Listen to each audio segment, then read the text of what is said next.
Hi everyone, I'm Michael with Bad Goblin Games.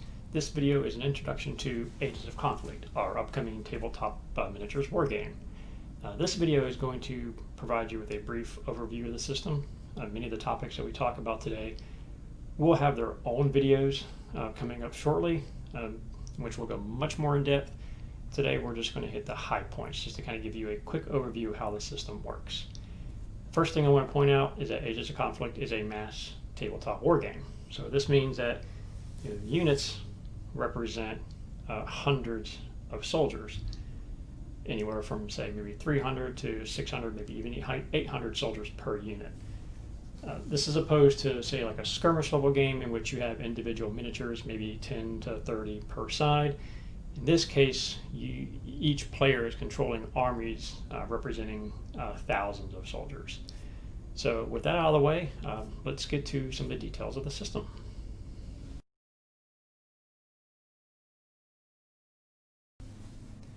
So miniature war games are all about the miniatures. In our case, Ages of Conflict, we don't really care what miniature scale or what the size of the miniatures. A lot of our games use 6mm miniatures, which is really more a reflection of my painting skill. Though we also use 2mm, 3mm, 10, and we go up to 28mm in our games. And there's a lot in between there as well. So don't feel that you are restricted to any particular miniature scale. Ages of Conflict doesn't care, simply because the miniature is really just a representation. It's not a one-to-one, so one miniature doesn't represent one soldier. That miniature represents a group of soldiers, so use whatever miniature scale you prefer. Along those same lines, the basing, again, it's pretty open. We use a lot of 60 by 30, a lot of 40 by 40, some 40 by 20. If we're playing World War II and sci-fi, we'll go down to 20mm by 20mm bases. Though again, the base size is really up to you.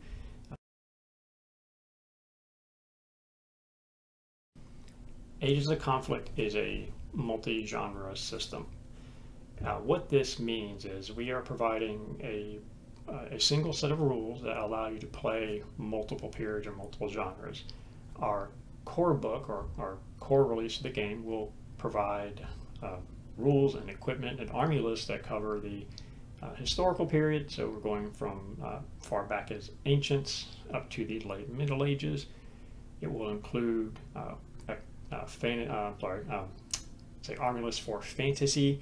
And our fantasy is very much standard fantasy. We're not really deviating from the fantasy you see with the most, say the popular role-playing games. So your dwarves are similar to the dwarves you'll recognize. Elves are the same.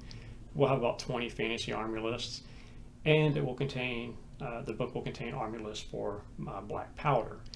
So we do have future supplements planned for World War II and sci-fi as well.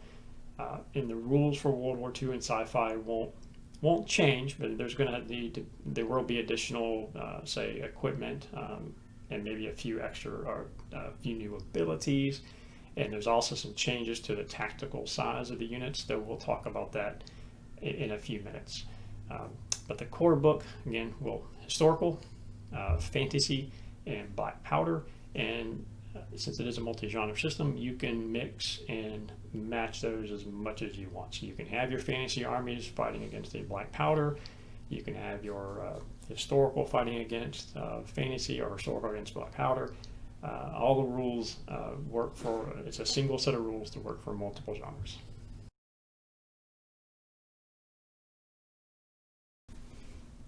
Ages of Conflict is a points-based system. What that means is that every piece of equipment, every ability, every attribute that we assign to units, and thus the units have a points value assigned to them. And the points value is just it kind of gives you an idea of the value of the unit when compared to, say, other units in the game. So we did points for two reasons, and we understand that points are kind of controversial. Not everyone likes them. though I just want to stress that they are there for convenience. You don't have to use them. If you are fighting a historical battle and the composition of the armies are known, feel free to toss out the points and just put the armies on the table as they were recognized. We're just providing them for two reasons, providing points for two reasons. One is so that you can create your own units and your own armies. We're providing army lists, again, for say historical and fantasy and black powder. Those are just kind of get you going. Unfortunately, with historical, there's thousands of possible lists. Fantasy, there may be an army out there that you favor that we just didn't account for. So the points allow you to create your own units and your own armies to go along with that. The second reason is to kind of give you a point of reference to creating some semblance of balance in the game. I've been playing war games for a long time, and I understand that it doesn't matter if the points are equal. If one side is 3,000, the other side is 3,000. I don't know if I've ever seen a game where the armies are actually equal. There's a lot more that goes into it than just points. There's synergy with equipment and synergy with terrain. There's player skill, my skill, my opponent's skill. Just because I have a unit of highly trained knights that cost a lot of points, if I don't use them properly in the game, then their point cost didn't really matter. And the second is just luck. I mean, we've all had games where it just seems that Lady Luck is on our side or not on our side. So all those factors can override points. So they're there. Don't feel you have to use them. We're just providing them as a nice point of convenience for you. Let's talk a bit about the tactical unit size in Ages of Conflict. The base, or the smallest tactical unit size we have in the game, is a company. A company is a single base, represents about 100 soldiers, kind of give or take. Now, companies are grouped together into larger tactical units that we refer to as battalions. So I have a battalion here, and it's composed of 4 companies. The number of companies in your battalion is up to you. We tend to go no more than 6. As it get larger than that, we do have rules in place to simulate that it's just more difficult to carry out commands as you're dealing with larger units. Now, when we say tactical unit size or tactical unit, what I'm really referring to is if these companies are all in a single battalion, they operate on the same order. We'll talk about orders a bit in a few minutes. But when I say tactical unit size, whether it's a single company or a company that belongs in a battalion, they operate under a single order. When we go to World War II and sci-fi, there is a bit of a change in that tactical unit size. So with World War II and sci-fi, there was a shift from, or I should say by World War II, there was a shift in how units fought. When we're dealing with historical periods in fantasy and black powder, these were close formation fighting. So the soldiers were in tight formations, marching almost shoulder to shoulder, with their fellow troops into battle. With World War II and sci-fi, that wasn't how soldiers went. That's not how they fight.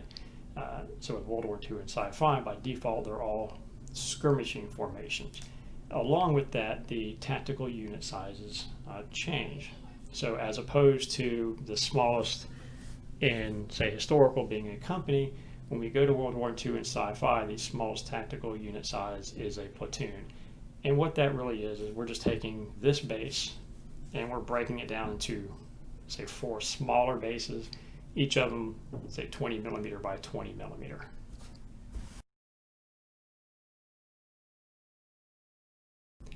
Now I want to talk about basic task resolution with Ages of Conflict. So this is kind of the meat of the game. So Ages of Conflict uses a dice pool system. A dice pool, when we say dice pool, what we're really referring to is just you're rolling a group of dice. the number of dice you're rolling just depends upon how skilled your unit is. If it's a low skilled unit, you may be rolling 2 dice. If it's an average unit, 3 dice. If it's well skilled, 4 dice. If you're playing fantasy and you have, say, dragons, they may be rolling 7 or 8 dice. Typically, you'll be rolling 2 dice or 3 dice. That's about the average in the game. So this is a dice pool versus a target number. That simply means when you're rolling the dice, you need one of these dice to equal or exceed a target number. Outside of combat, your typical target number is a 6. That means I need one of these dice to be a 6 or more. We're not adding them. It's individual evaluations. So I need one of these dice to be a 6 or more. Outside of combat, you're usually rolling 2 dice. And most of those are what we refer to as command checks. So let's just say this unit's trying to change its formation, which is a command check. They're going to roll 2 dice. I need one of these to be a 6 or more for a success. So I roll, I have a 4 and a 5, that's a failure. So whatever task this unit was trying to achieve, it failed. Let's say I rolled a 4 and a 7. That would be a success because I only need one of these dice to be a 6 or more. In combat, that changes whether you're doing ranged combat or you're in hand-to-hand combat. There's 2 things that really change there. One is the target number you need will depend upon your opponent's defense. So if this unit is attacking this unit, their target number to successfully attack depends upon the defense of this unit. And by defense, I mean the unit's base defense. Most units have a base defense of only 2. Depends upon their armor, what kind of armor they're wearing, if they're carrying shields. Also depends upon their cover. A unit with almost no armor or no armor whatsoever will have a defense of 2. So you'd only need a 2 or more to actually successfully attack them in combat. Units that are moderately armored will have a decent defense of 5 to 7. Those that are extremely well armored could a 9, 10, or maybe even an 11. Now obviously you can't roll an 11 on a dice with only 10 sides, so anytime if your target number is more than a 10, if you roll a 10, that is a success. So let's just start with a quick example here, and again we'll have another video for combat that goes into much more detail. So let's just kind of go through a quick example. So this unit's going to attack this one. They're going to roll 3 dice for their attack. We're going to say this unit is pretty well armored, so we're going to give them a defense of 7. So they need a 7 or more to attack them. So I'm going to roll, and I rolled a 3, a 7, so that's a hit, and a 10. Now, outside of combat, you really only need 1 success to achieve.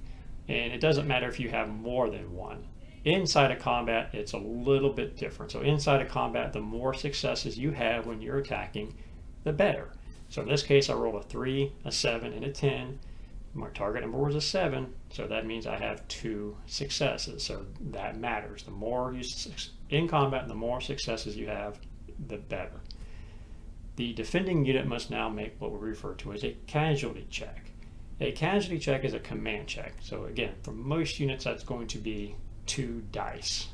The target number that they need to succeed on their casualty check is 5 plus the number of successes the attacker had when they rolled. So in this case, I rolled 2 successes, so their target number for their casualty check is 5 plus 2, so 7. So they're going to roll 2 dice.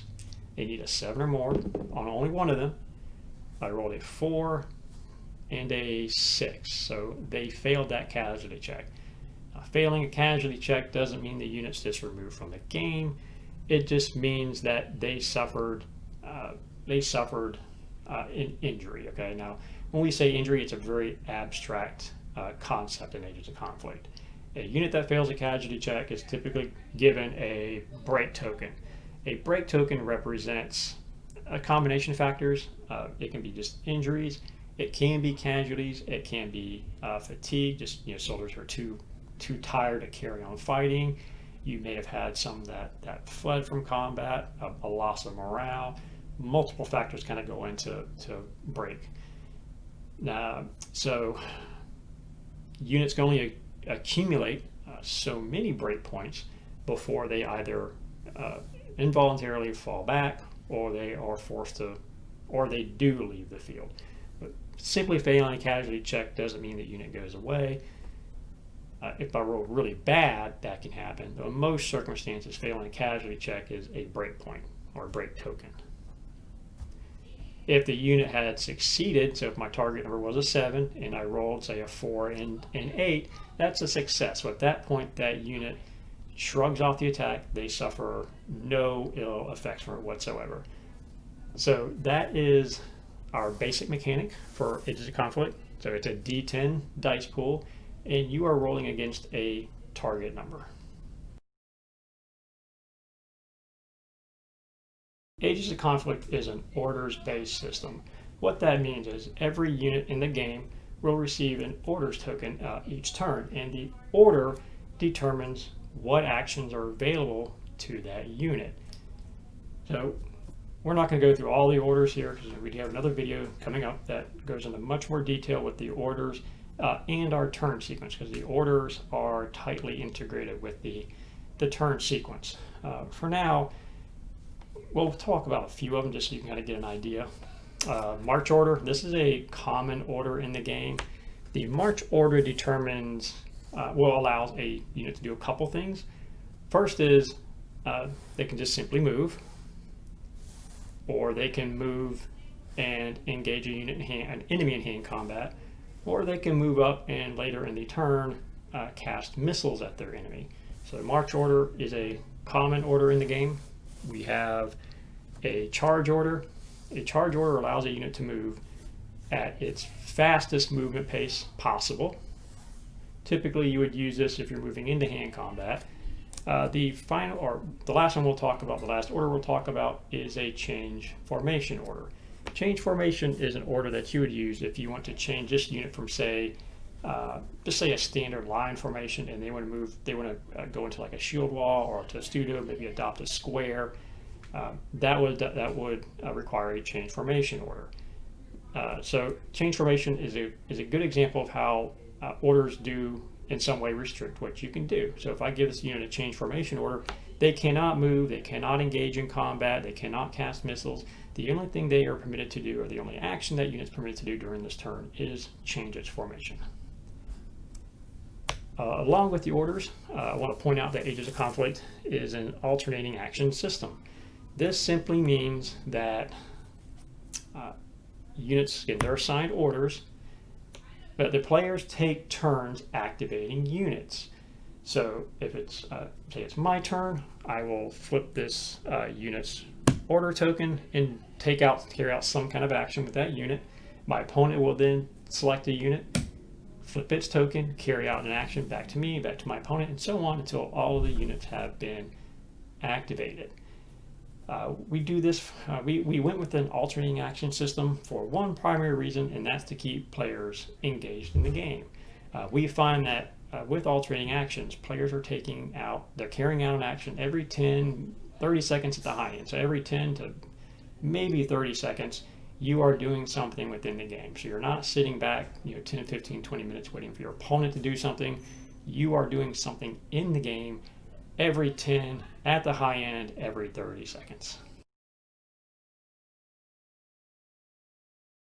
Now, let's touch briefly on how we handle movement. And we're not going to go into the weeds with it, because again, we have another video coming up for movement. Though I just want to touch on briefly how movement works with Agents of Conflict, as well as some of the factors that determine how far a unit can move. So first off, we just kind of talked about is the orders. The order is the first thing that affects how far your unit is really allowed to move during its turn. All units have a move attribute. Most infantry will have a move attribute of 5, and that's 5 centimeters. Okay, I should point out that Agents of Conflict is a metric-based system. Everything in the game, your movement, your ranged weapons are all based on centimeters. So the order you give your unit is the first thing that determines how far it can move. if I give this unit march orders, for example, it's allowed to move up to double its move. So if it has a move attribute of 5, if I give it march, they can go 10 centimeters. If I were to give this unit charge orders, they can move up to 3 times their move. So in this case, they can move 15 centimeters. So the order is the first factor that determines how far your unit can move. The second is the type of ground you're moving over. Let's say we have this example here. This is nice smooth ground. Maybe it's a road. It's a nice flat field. It does not impede your movement. With that, you can move up to your charge. If it's what we call rough ground, which can be, say, some woods, it can be moving up a hill, maybe over some hedgerows or fences, you are going to be restricted in how far you move. You will not be able to charge, for example. The last thing that affects how far you can move is your formation. I mentioned a few moments ago, we do have different formations in the game. I mentioned testudo, so if this unit was in a testudo formation, they would also be restricted to their slowest movement pace possible. So your movement is directly affected by the order you give your unit, the type of ground you're moving over, as well as the formation that your unit is in.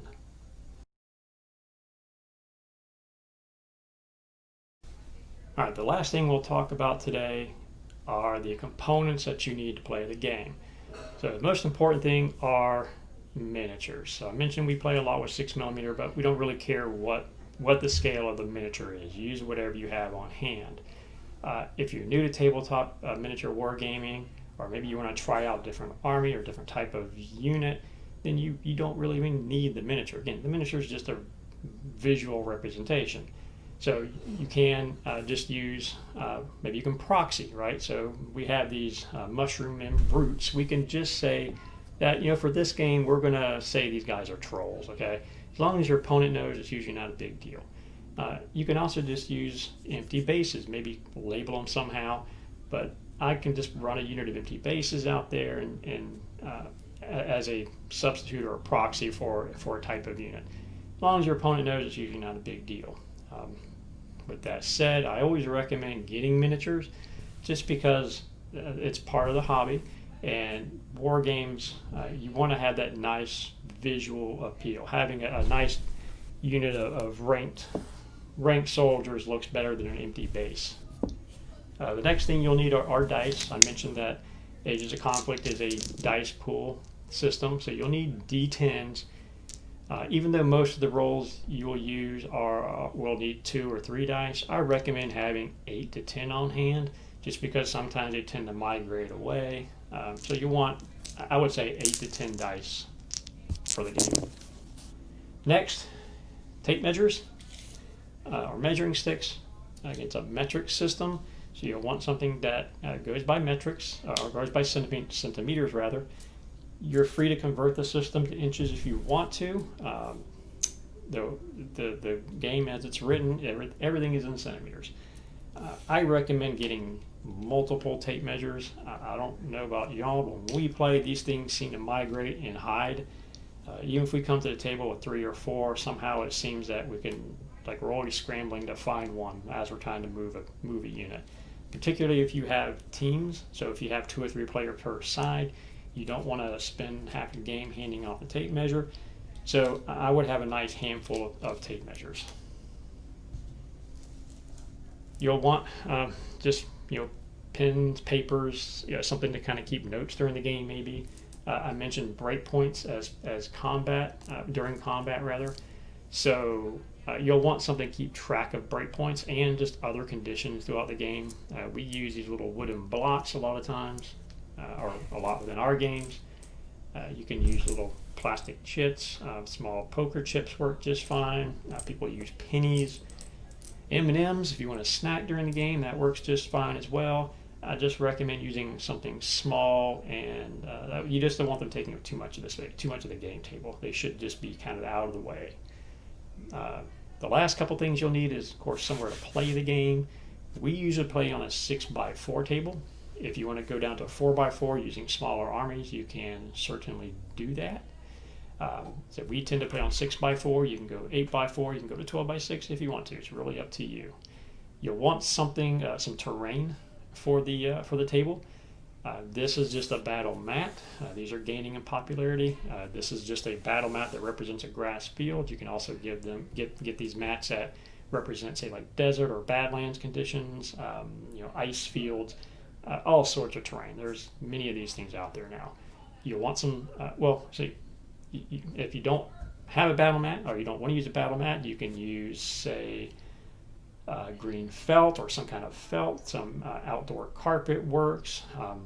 A lot of players like to make their own boards out of modular. They like to make their own modular boards, so they'll just use foam, cut out squares, they'll cut out hexes, and they'll be nicely flocked, and they'll have roads and rivers cut into them. That way they can kind of create their own boards. But if failing that, the battle mats work just fine. Green felt works just fine. Along with that, you'll want some terrain.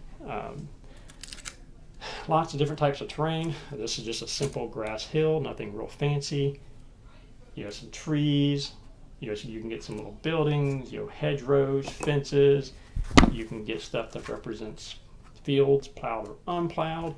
The only thing I would recommend here when you're playing a mass game like Ages of Conflict is you don't want to clutter your board up too much, because this is not a skirmish game. Skirmish games are great with terrain. The terrain isn't as much of a hindrance. With a mass game like Ages of Conflict, if you have a cluttered board, you're going to have a difficult time moving about, and it's going to draw out the length of the game. It's going to take you a long time to get to your opponent. The game, whereas maybe you should take an hour and a half, 2 hours.